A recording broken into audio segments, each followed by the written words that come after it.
Welcome to round 4 of the Parenting Roundabout podcast for the week of October 25th.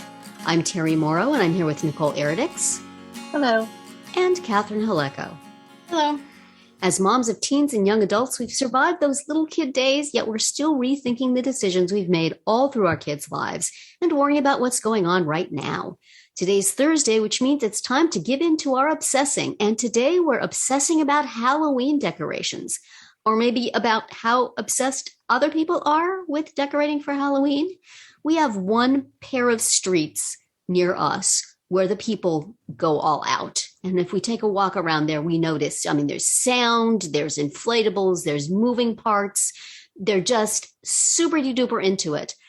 But I don't really see much anywhere else. Certainly not on our cul-de-sac. Nobody's decorating. We're not decorating. There's also on a main street in our town, a dentist who I think works out of his house, which is the thing you see here sometimes, the house with an office in it. And he puts up really macabre, weird, unsettling displays that have sometimes had people complaining to the city council and taking it down on his behalf. Oh my gosh. Yeah, I think he had naked mannequins last year. Oh, just like a field of naked mannequins. And people thought odd. That was inappropriate. Yeah. But he obviously enjoys it. So I know that people do get into decorating for Halloween. I have never been one of those people. I just feel like this year, like it's just growing and growing. Yeah. You know, every year I think I feel like I see more and more, like lots of lights, which, there's a house pretty that I drive by often, and they have just a ton of, they have lights all outlined, just like Christmas, like outlining their house on all their shrubs and all their trees. But it's all Halloween themed. It's all like orange and then, lots of people with inflatables. There's a big inflatable right on somebody's roof that I drive by. There's a house that's on kind of a pretty busy street, and they just have like every inch of their yard is filled with stuff. And it's kind of like gross and scary. And they have a sign that says, that gives their Cash App ID in case you want to donate to them for their creepy, that is certainly the next step, isn't it? Yep. That's their fundraiser, as we were discussing yesterday. Well, I can see doing it for that reason, but just for fun. We've had something the opposite happen here, weirdly enough. Yeah. So for the past, when we first moved here, we were the only ones on the block doing decorations, which was really odd. But anyway, then my kids got older and I started to cut back on the decorations up until last year, where we absolutely had none at all. I just wiped them out. They were obliterated because I was just over it. I was, I was busy. I was over it. And so then this year, my kids aren't here, but so last year when I didn't have the decorations, it was super busy, and it seemed like everybody and it seemed like everybody in the neighborhood had decorations out, and I was the only one that didn't. So then this year, I go and buy some decorations. I buy a big inflatable, which is something I've never done, and have it all out there. Nobody has any decorations out. They keep missing the boat. I missed the memo. What's going on? Nobody. I'm the only one on the street. It's the cutest inflatable, which I'll share later on. But anyway, it's just sitting out there all by itself. It's so lonely.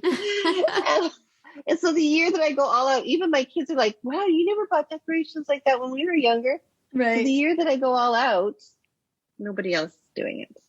I'm a little miffed at the lack of coordination in our neighborhood. Right. You need to get on this. I need to get on the Facebook. Halloween decoration committee. We have our, how my husband makes these silhouettes that he puts in our screened porch. and he really gets into it. I mean, he does these like really elaborate silhouettes, and like last couple of years it was from the movie Nightmare Before Christmas. Mm-hmm. Like he had all characters and scenes from that, and now this year he changed it to the movie Coco. Wow. And I mean, when I tell you he finished this like in April. Yeah, he's been waiting. He's been waiting since then. So we have that, which is very different from anything anybody else is doing. One year, I think it was last year, a newspaper photographer came by and took a picture and put our house in his like slideshow of Halloween decorations.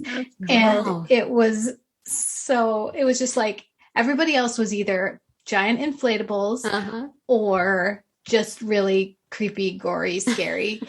And then there was our like silhouettes that look, I think they look very cool, but they're just very, very different from what everybody else is doing. There's a house that I pass that has a horse, like a full life-size, like plastic horse that's supposed to be like a horse zombie. Like it's got like bloody wounds in it, and it's kind of green, and I'm like, what are you doing? And also you keep this thing like in your garage for 11 months of the year, I guess. Oh like, my goodness. It's creepy. No, thank you. No, that's awful. Yeah.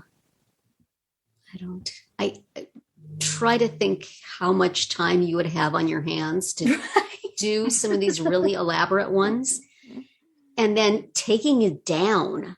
I mean, at least putting it up, you have the fun of getting stuff out and saying, oh yeah, I remember this, and putting it up and making it look great and seeing people walk by and go, wow. But when you take it down, it's just like, well, this is a day of my life I'm never going to get back. Whoa. Exactly. My one of our good friends, she collects those little figurines, I think it's Department 56 they're called. I don't know. Oh, yeah, I remember those. Mm-hmm. Yeah. So she collects them, and she's been collecting for years. She must have like 500 pieces that she pulls out for Halloween, and she gets them all out on display. I mean, they're super cute and they're fun to look at. Halloween ones? I thought they were Halloween for Christmas. No, she's got Halloween, and they're all packed in their individual styrofoam boxes. She still has all the original boxes, and they get taken out of those and packed back in. And then she does Christmas, and she's got probably the same amount for Christmas. So I'm like, oh my word, that's more than a day of work. Yeah. That's a lot of effort.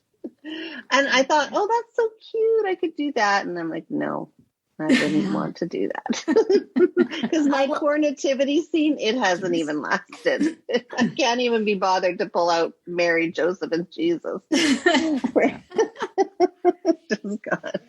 We haven't even put up a Christmas tree the last few years just because I would like to be the person who does that and does the big decorating and is really excited by it and has so many traditions about it. I kind of stand off to the side and go, wow, that'd be cool. But it ain't me. I can't. Yeah. It's, but I see the appeal of it, and I bet it's real fun if you like it. I feel like the inflatables, I want to know, Nicole, maybe you can tell us. Yeah. Does it, like, is your electric bill extra high after you? It's not as high as Christmas.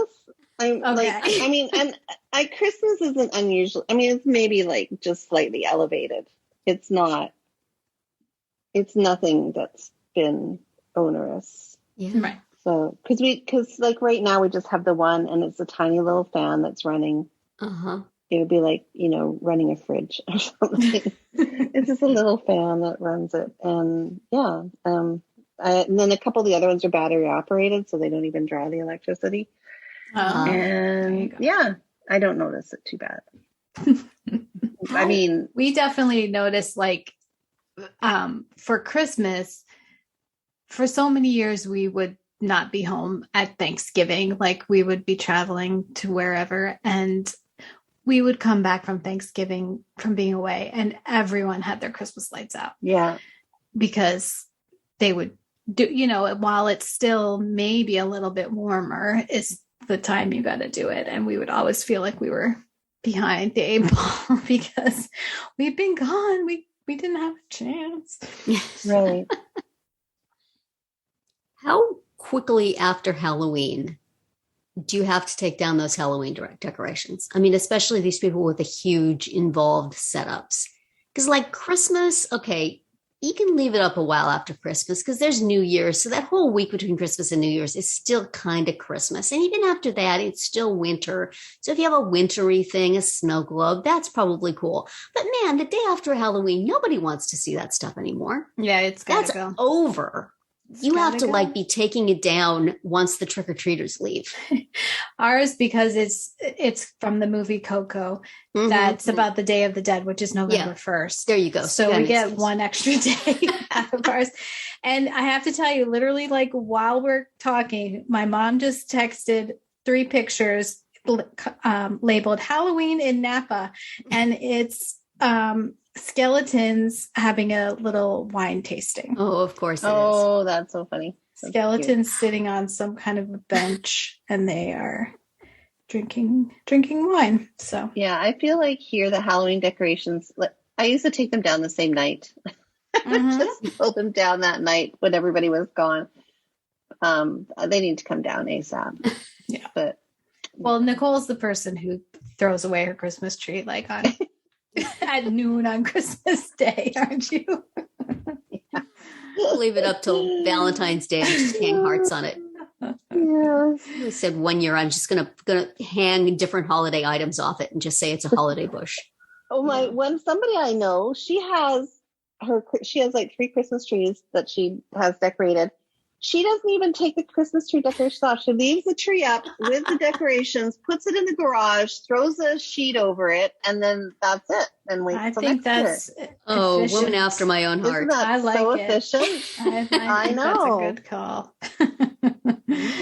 It's like, if you're getting the artificial tree, it's already pre-lit for convenience. You might as well keep all the ornaments on it too. Exactly. If I had the space to do that, I would. I would not be pulling that stuff off. Oh, well, listeners, we hope you have some festive decorations to look at, whether they're in your own yard or somewhere else. And we hope you have a happy Halloween. And that's it for today's round 4. Tune in tomorrow when we'll share our roundup of things we've been using or enjoying lately that we think deserve a shout out. Find all our episodes at parentingroundabout.com and talk back in the comments there, on our Facebook page, or on Twitter, where you'll find us at Roundabout Chat.